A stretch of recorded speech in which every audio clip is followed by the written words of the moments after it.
എല്ലാവർക്കും നമസ്കാരം.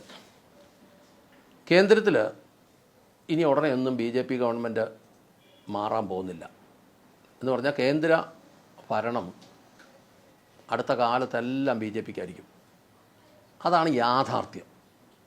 കാര്യം ആൾക്കാർ എന്നാ സ്വപ്നം പറഞ്ഞാലും ആഗ്രഹം പറഞ്ഞാലും യാഥാർത്ഥ്യം അങ്ങനെയാണ് നമ്മൾ നോക്കുമ്പോൾ. അതിന് പല കാരണങ്ങളുണ്ട്. ഒന്ന്, ആൾ, അധികാരം, പണം എല്ലാം BJPയുടെ കയ്യിലുണ്ട്. രണ്ടാമത്തെ ഒരു കാര്യം എന്ന് പറഞ്ഞാൽ അവർക്ക് എപ്പോഴും ഒരു നേതാവിനെ പറയാനുണ്ട്. BJPക്ക് എപ്പോഴും ഒരു നേതാവിനെ പറയാനുണ്ട്, പ്രധാനമന്ത്രി സ്ഥാനാർത്ഥിയെ പറയാനുണ്ട്. അതൊരു വലിയ കാര്യം തന്നെയാണ് ജനത്തിൻ്റെ മുമ്പിൽ. മറ്റൊരു കാര്യം എന്ന് പറഞ്ഞാൽ ഓരോ സംസ്ഥാനങ്ങളും അവരിങ്ങനെ അധികാരം പിടിച്ചെടുത്തുകൊണ്ടിരിക്കുക.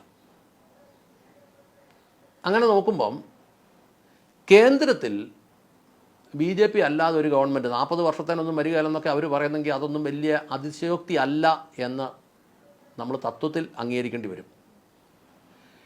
ഇനി അതുകൊണ്ട് തന്നെ അതുമായി ചേർത്ത് കേരളത്തിൻ്റെ ഒരു കാര്യം കൂടെ മനസ്സിലാക്കുകയാണെങ്കിൽ, ഈ കേന്ദ്ര ഗവൺമെൻറ്റിൻ്റെ മനസ്സറിഞ്ഞുള്ള സഹായ സഹകരണങ്ങളില്ലെങ്കിൽ ഒരു സംസ്ഥാന ഗവൺമെൻറ്റിന് ഒരു പരിധിക്കുള്ളിൽ മുന്നോട്ട് പോകാൻ പറ്റില്ല.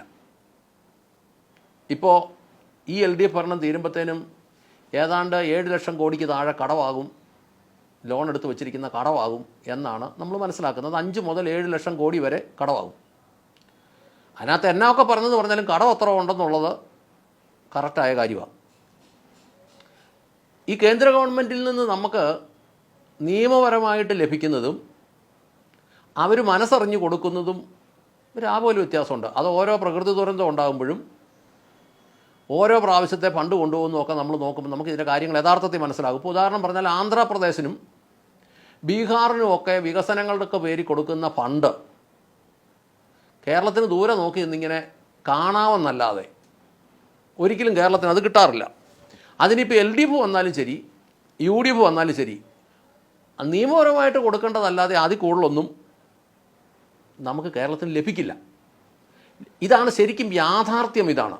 അതിൽ കൂടുതൽ അവർ തരികയില്ല, അവർക്ക് തരേണ്ട കാര്യവും ഇല്ല. ഈ കേരളത്തിലെ ജനത്തിനെ സംബന്ധിച്ച് ജനം ഇത് മനസ്സിലാക്കുന്നില്ലെങ്കിൽ നമുക്കിത് സംസ്ഥാനത്തിന് ഇത് വളർച്ചയ്ക്ക് ഗുണമാവില്ല. ഇനി കേരളത്തിൽ ഇന്നിപ്പോൾ ഒരു MLA പോലും ഇല്ലാത്ത BJPക്ക് 2026, അതായത് ചുരുങ്ങിയ സമയത്തിനുള്ളിൽ വരുന്ന നിയമസഭാ തെരഞ്ഞെടുപ്പിൽ കേരളം ഭരിക്കുമെന്ന് അധികാരത്തിലെത്തിക്കുമെന്നൊക്കെ നേതാവ് പറയുന്നുണ്ടെങ്കിലും, സംസ്ഥാന പ്രസിഡന്റ് പറയുന്നുണ്ടെങ്കിലും അത് നടക്കുകയില്ലെന്നുള്ളത് ഏതാണ്ട് അവർക്ക് തന്നെ അറിയാവുന്ന കാര്യമാണ്. അത് മനസ്സിലാക്കിക്കൊണ്ട് തന്നെയാണ് ഇന്നത്തെ സംസ്ഥാന നേതൃത്വത്തിനെ അത് നിയമിച്ചത്. ഇനി അതിനകത്ത് വേറൊരു കാര്യമുള്ളത്, ഇന്നലകൾ വരെയുള്ള BJP അല്ല ഇപ്പോൾ സംസ്ഥാനത്തുള്ളത് എന്നത് യാഥാർത്ഥ്യമാണ്. ഇന്നലെ വരെയുള്ള BJP എന്ന് പറഞ്ഞാൽ അങ്ങനെ പ്രത്യേകിച്ച് ലക്ഷ്യമൊന്നുമില്ലാതെ കുറേ വ്യക്തികൾക്ക് സ്വന്തമായിട്ട് കുറേ ലാഭമൊക്കെ ഉണ്ടായിരുന്ന ഒരു പ്രവർത്തനവും പരിപാടിയൊക്കെ ആയിട്ട് പോയെങ്കിൽ ഇപ്പോൾ അതൊരു പ്രൊഫഷണൽ പ്രസ്ഥാനമായിട്ട് തന്നെ അതിൻ്റെ രീതികൾ മാറി.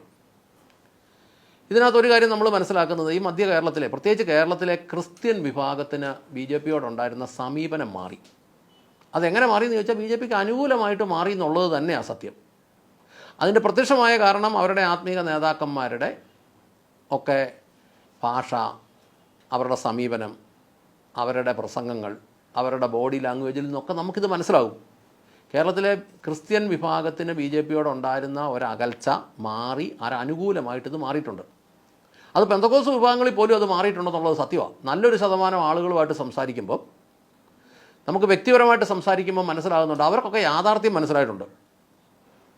ഇന്ത്യ ഭരിക്കുന്നത് BJP ആണെന്നും, ഇന്ത്യയിലെ ഒരുമാതിരിപ്പെട്ട വലിയ സംസ്ഥാനങ്ങളൊക്കെ ഭരിക്കുന്നത് BJP ആണെന്നും, അല്ലാത്തടത്ത് ഓരോന്നോരോന്ന് അവർ പിടിച്ചോണ്ടിരിക്കുക എന്നുമൊക്കെ ഒരുവിധപ്പെട്ട മനുഷ്യർക്കെല്ലാം മനസ്സിലായി. ഈ തമ്മിലടിക്കുന്ന 10, 30, 35 പാർട്ടിയെ സംബന്ധിച്ച് അതിനെക്കൊണ്ടൊന്നും ഒരു കാര്യം നടക്കില്ലെന്നും, ഈ ഇലക്ഷൻ ആകുമ്പോഴത്തേനും വന്നിട്ട് അങ്ങോട്ടും ഇങ്ങോട്ടും ഒരു യാത്ര നടത്തിയാലൊന്നും കാര്യങ്ങൾ നടക്കില്ലെന്നൊക്കെ പൊതുജനത്തിന് മനസ്സിലായിട്ടുണ്ട്. അതുകൊണ്ട് ഈ കേരളത്തിനെ സംബന്ധിച്ച്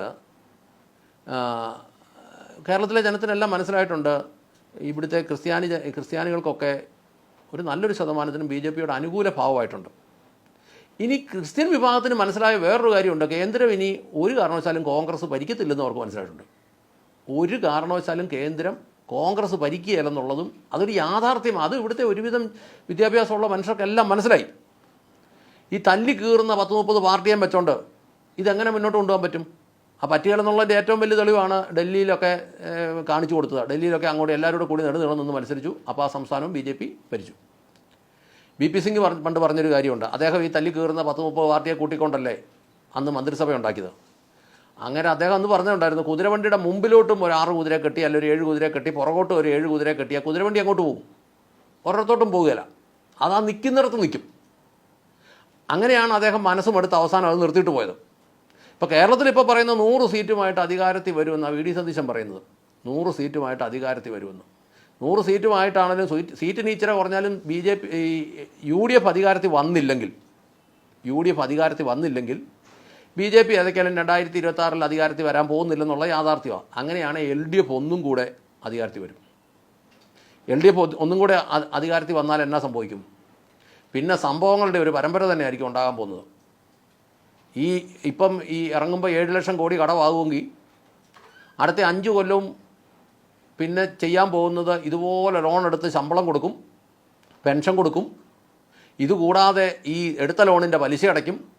അതിനനുസരിച്ച് റോഡിൽ ചെക്കിങ് കൂടും, അതിനനുസരിച്ച് ടാക്സുകൾ കൂടും. ഇപ്പോൾ തന്നെ 1500-1600 സ്ക്വയർ ഫീറ്റുള്ള വീടിനൊക്കെ 10,000-14,000-16,000 രൂപയും കറണ്ട് ബില്ലായിട്ടുണ്ട്. അങ്ങനെ വരുമ്പോഴത്തേനും മനുഷ്യനിവിടെ ജീവിക്കാൻ മേലാത്ത അവസ്ഥയാകും. കുറച്ച് പേരെല്ലാം ഇവിടെ എല്ലാം ഉപേക്ഷിച്ച് നാട് വിടും, കുറച്ച് പേർ ആത്മഹത്യ ചെയ്യും. ഇത് കണ്ടമാനം ഒരവസ്ഥയിലേക്ക് മാറും.